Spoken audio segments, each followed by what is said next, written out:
this is funny? In a cosmic sort of way, yes. Well, Mr. Funny Man, is this how you get your sick kicks?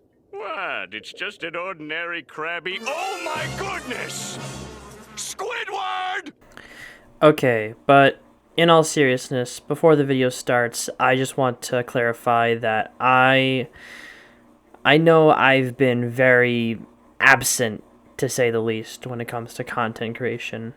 And admittedly, a lot of that can be sort of directed towards my Project Nemesis, which has been my passion project for most of the year, and something that I've been, as of September, have finally gotten off the ground, but I don't really feel like making excuses for not putting out anything, because even though there have been a lot of problems that have prevented me from finding the motivation to work on videos, I feel like there hasn't been enough transparency, and there's been so many false promises throughout that time, so I just felt like it was necessary to quickly apologize for that, and moving forward I will try to deliver more often, or at least deliver on stuff that I say I will deliver. But with that being said, I still hope you do indeed enjoy this video. Thank you.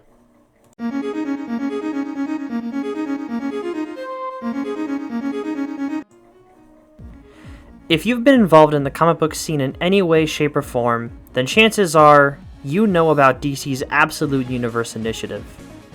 In the similar vein of Marvel's new Ultimate Universe, for however long that's lasting, the Absolute Universe imagines a world where the benefits and circumstances integral to our heroes are completely stripped away.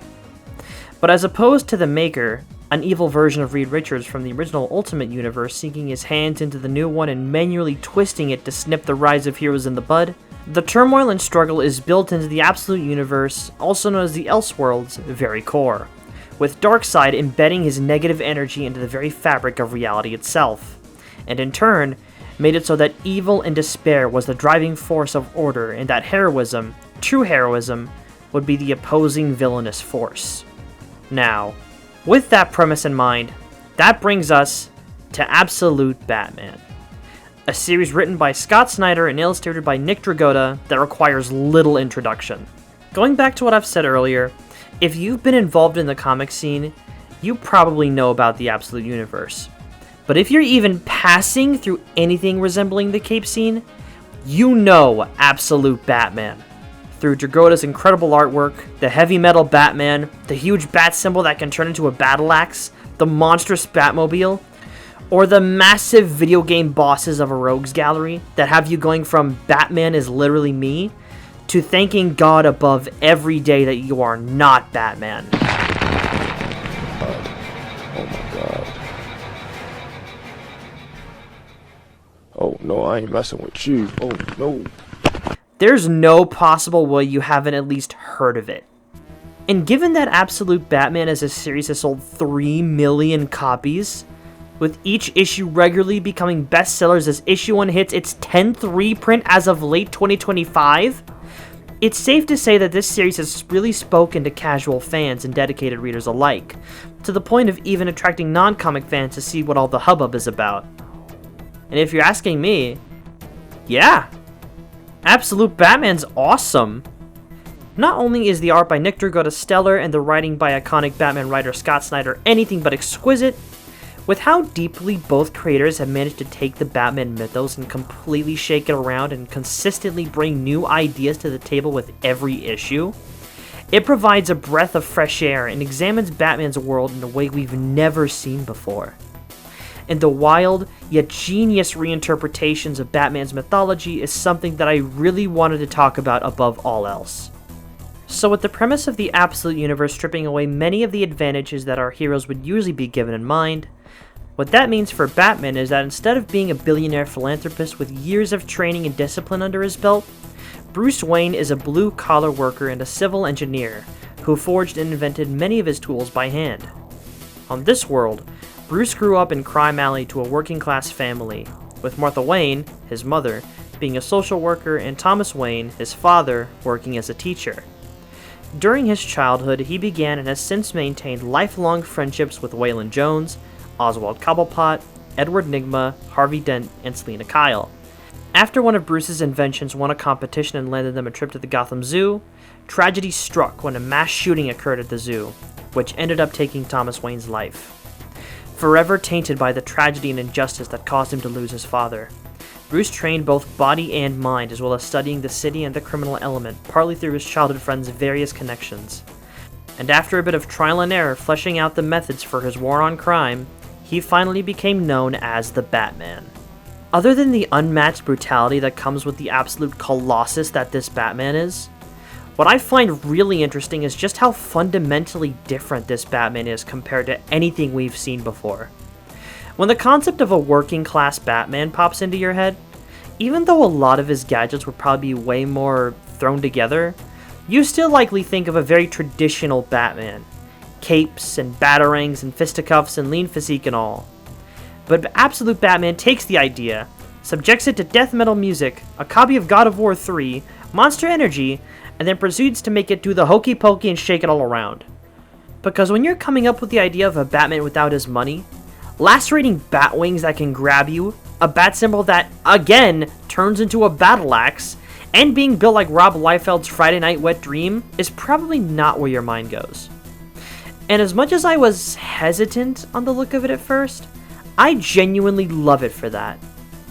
Because even with everything that's been changed about this version of Bruce, with the foul-mouthed brutality and rage that he wears on his sleeve, all the core parts of him that are fundamental to all definitive versions of the character remain completely intact.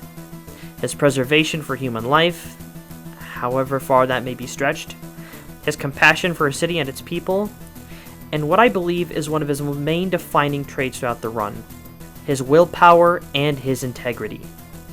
When Black Mask approaches Batman with an offer of $200 million, enough money to finance cars, planes, supercomputers, and every other high-priced necessity a regular Batman would have, in return for ceasing his assault on the party animals for only 1 week. As Bruce turns down the deal, he declares that he has no need for anything of the sort to be able to make a difference. All he needs is Batman. As for everything else, all of the changes that follow feel like a natural response to the changes made to what were such integral parts of Batman's mythos. Instead of a faithful family butler, Alfred is a jaded special agent with a less than ideal relationship with his daughter Julie, who crosses paths with Batman and joins forces with him against Black Mask and the party animals when he comes to Gotham. Jim Gordon served as a mayor in Gotham and is close friends with Bruce's mother. And I cannot stress how much I absolutely adore the idea of this version of Bruce's supporting cast and childhood best friends being his rogues. Not only is it such a unique idea that further sets this version of Batman apart, but it also provides a really interesting way for Bruce to know what's going on in his cases as Batman. I really love just being able to spend time with Bruce and the rest of the Crime Alley gang as people, which makes the looming possibility of them potentially growing into their villainous counterparts all the more dreadful, especially after later developments in the series. And speaking of villains, they're probably one of the most talked about aspects of the series, even to people who would be unfamiliar with it otherwise. There's no doubt in my mind that you've seen all the memes and posts that look at the more monstrous and terrifying takes on Batman's rogues, that have people practically begging Bruce to hang up the tights. Which, I mean, dear God, can you blame them? But I do think it's important to know that some of the absolute variants of these characters being bigger and scarier isn't all that they have going for them. Even then, I think it would be more accurate to say that Snyder and Dragotta take a handful of Batman's villains and crank their defining traits up to 9,000. Mr. Freeze, real name Victor Find My Pages Freeze Jr., is the son of Victor and Nora Freeze, who founded a company that specializes in cryogenic research and is able to turn into a large, Nosferatu-like figure who freezes anything and anyone he touches. Killer Croc, still Waylon Jones, was tragically mutated into a snake-like crocodile creature by the researchers at the Arkham facility, a massive black site Mr. Freeze shared a connection to, in which horrible experiments that created monsters were conducted. And at the center of it all is none other than, who guessed it, the Joker. With Batman being stripped of his wealth, resources, and training, it seems only natural in a world thriving off of despair that such things would be passed on to the world's version of the Joker, who was the CEO of the multinational company JK Holdings, and trained under the world with masters like Henry Ducard and the League of Assassins, killing them after he learned all he could. We're only just now learning more about him, as well as figuring out just what the deal is with him looking like the literal devil. But what we have learned is super interesting. I know when this series first started, a lot of people groaned at the mere mention of this world's version of Joker, which I think is kinda silly despite my opinions of modern Joker. But this version of the character is probably one of the most interesting reinterpretations of him I've seen in a long time. For what may very be the first time, Joker is being depicted in a world where he represents and maintains order, with Batman being the chaotic force that seeks to oppose it. Instead of challenging and trying to dismantle the status quo for whatever reason, the absolute version of Joker is someone whose goal is to keep it intact, especially after his scientists at JK Holdings discovered the Omega particle, of which showed him that the universe has a moral dimension to it that's existence was ordered and ordained. His real name, if it even is his real name, is Joseph Grimm V, which is potentially a play on Joseph Grimaldi, a renowned entertainer known for inventing many traits which would be regularly employed by clowns. JK Holdings, a family-run company that's been operated by the original Joseph Grimm, his son, and his son after that, has throughout the years made its fortune primarily from entertainment, whether it was theater, movies, kids shows, and even gaming in the modern day. But it's also had a play in various wars and other conflicts throughout the years, secretly playing both sides in order to sow as much chaos between them as possible. And from the fortune they made, the Grimm family has become the single most wealthy crime family in history. Of course, that's even if there is a Grimm family to begin with, as it's heavily implied by Alfred that there very well may be only one Joseph Grimm, who's kept himself alive through using baby's blood as some sort of elixir, along with other infernal sciences or even a dark pact to keep him alive through the years. The same means of which allow him to transform into color randomizer Malbolgia. What's most interesting to me about this version of Joker is just how much he parallels the Bruce Wayne we all know. And you know I love my parallels. A charming, handsome billionaire who trains around the world and finances multiple orphanages and many other philanthropic pursuits. To the point that, both in Absolute Batman 15 and in the original concept art for him by Nick Dragotta, Grimm looks almost identical to Bruce Wayne himself.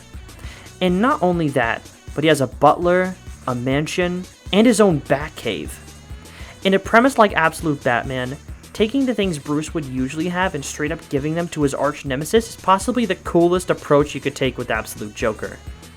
And if this series were to get an animated adaptation, and he were still with us today, I could absolutely see them getting Kevin Conroy to voice him. Would you believe good old-fashioned revenge?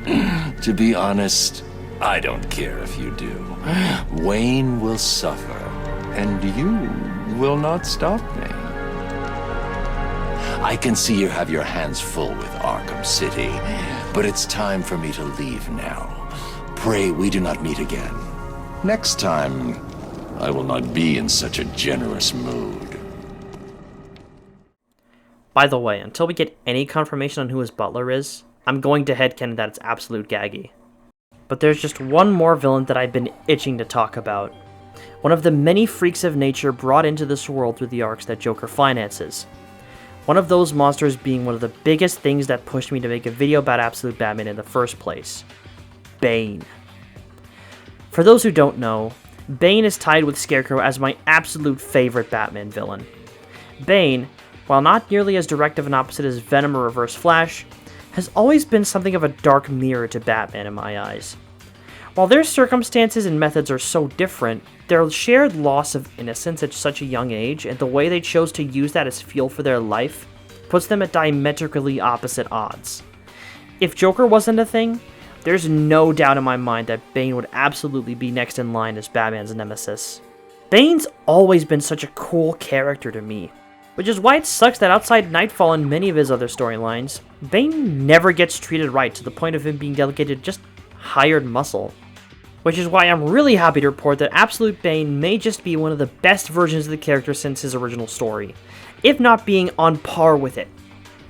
The parallels between Batman and Bane, even in this iteration, are far more present than ever. But in order to deep dive into them, we'll have to start from the beginning. Born quite literally in the middle of war on Santa Prisca, The boy who would become known as Bane was raised by the leader of Cielos Libres, a rebel group fighting for Santa Prisca's freedom with its flag displaying their national bird, the royal quetzal. Growing up with a love for the island and a devotion for the group's mission to bring peace to Santa Prisca, Bane and many of the surviving members of their group are sent to the Peña Duro prison after a failed attempt at taking the capital. After 11 years of dealing with the intensely harsh conditions of Peña Duro, a fully matured Bane sets a plan in motion to escape the prison, donning a mask made of the Quetzal flag. But while they expected troops and tanks to meet them at the shore, they're instead met by a mysterious man in white surrounded by women. A man that Bane would come to know as the Joker. And after an unheard conversation between him and Bane, the man leaves as Bane and his father share a heartfelt hug, with Bane asking his father, "Can you see it, Father? Your dream of peace?" His father says that he can see it, and that he can see it in Bane. And as he does, Bane crushes his father's back, killing him. The conversation that the man had with Bane was him telling Bane that he could very well keep fighting, but no matter what he does, if he continues on this path with his father in Cielos Libres, no matter how long peace lasts, war will eventually return to Santa Prisca. But there was another way. If Bane chose to serve him instead of his father, then Santa Prisca could be given its true freedom. The man asks if he can picture a peaceful vision of his home, and for the first time, Bane could. And well after he kills his father, Bane goes on to become the Joker's greatest enforcer, conducting assassinations and acts of terror at Joker's beck and call, in addition to subjecting himself to experiments involving Venom, a supersteroid that enhanced both body and mind, giving him complete control over every muscle in his body. In return, Santa Prisca prospered as an independent nation. Bane even married and had children, coming home to visit them whenever he could. Despite the horrible things the Joker made him do, despite the freedom of oppression for Santa Prisca coming at the cost of oppression to countless others, to his family and everyone in Santa Prisca, Bane was nothing short of a hero. But as Batman came into the sights of Joker's operations, Bane saw an opportunity to finally be free of the puppet strings Joker had attached on him since that day on the beach. And he decided he would stop at nothing until Batman was broken and transformed into the ultimate replacement. But even after a hopeless and daunting beatdown, months of endless Venom experimentation and captivity, with Bane foiling every plan of escape he had, and even going as far as to target the rest of Bruce's friends and mutilating them seemingly beyond repair, Bruce didn't break. And once the two had their final battle, with Bane's Venom kicking into Resident Evil boss levels of overdrive, everything and everyone around Bruce was pushing him into more of a corner to finally give in and use the Venom against Bane. But he didn't. Instead, taking every drop of it out of his body and using it against Bane in an entirely different way, triggering an explosion that finally defeats him, as Batman then pushes what's left of Bane out into the sea to lick his wounds at Arkham. Which I'm sure things will be fine for him and his family after that. What makes this version of Bane so great goes back to what I said earlier about how much of a dark mirror he is to Batman. And despite what I said earlier about my grievances with Bane being depicted as a hired muscle, this is the one version of him where I'd say it works perfectly in service to that. Bane fought tooth and nail for his island. He fought for the freedom and peace he so desperately wanted, even if he couldn't see such a thing being achievable through his father. And when he escaped Peña Duro and crossed paths with the Joker, who promised peace and prosperity for his people in exchange for compromising himself and serving under him, Bane ultimately agreed. Compare this to Batman, who's fought just as much for Gotham and its people against the criminals that threaten it. Even then, he's only one man, and doesn't have nearly as much resources as he would in any other world to combat it as efficiently.